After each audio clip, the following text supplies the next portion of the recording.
Hi, I'm Sean Sederberg, and this is Behind the Wings.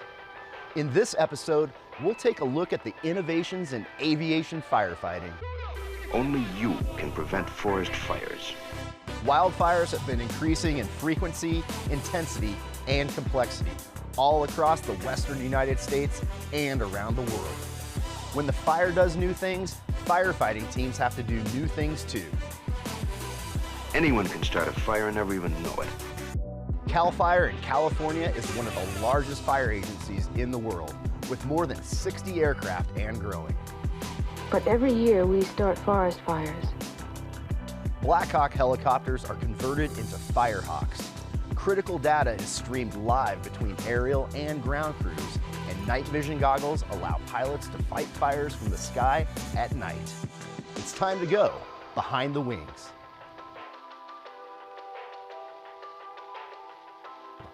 While 2020 was unprecedented, wildfires have been intensifying for years. California aviation firefighters provide one of the best examples of how aviation programs can develop in response to the increasing fires.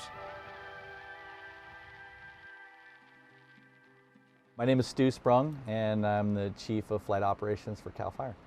So this is the CAL FIRE Aviation program. We are the largest aerial firefighting fleet in the world. We provide aerial fire protection for the state of California and the 40 million citizens that are in it. Right now we're at about 60 aircraft that we staff throughout 22 bases throughout the state.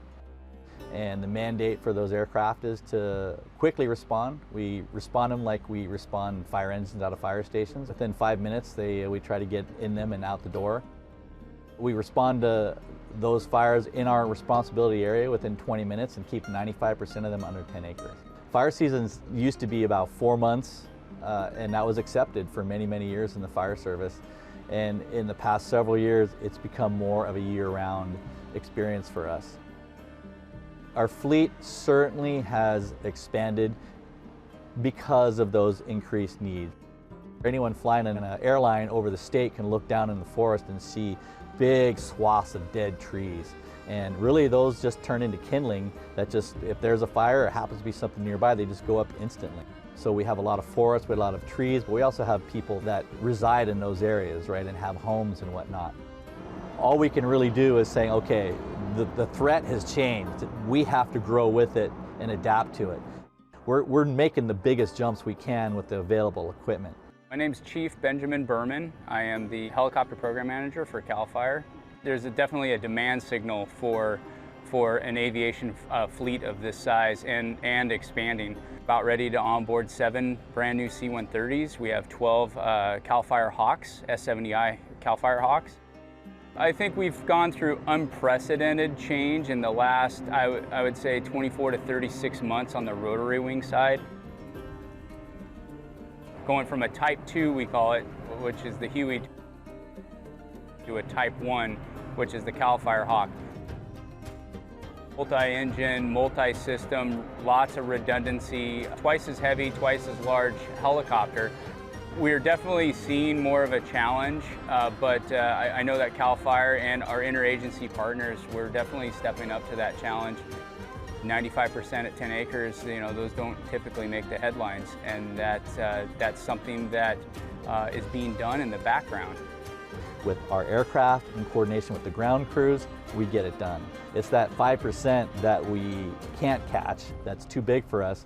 That's when we rely heavily on contract aircraft. We have hundreds of operators and hundreds of helicopters and airplanes that we have available to bring in and help us with that. There is never enough resources, there's never enough data, there's never enough people to mitigate these where we'd like to. Obviously we wouldn't have the season like we did last year where we burned 4 million acres, where the worst season before that was 2 million, right? So in 1 year we doubled what our worst season was before. Our program's about 50 years old, and each of those years has provided us with education of how to improve our program the next, and continues to.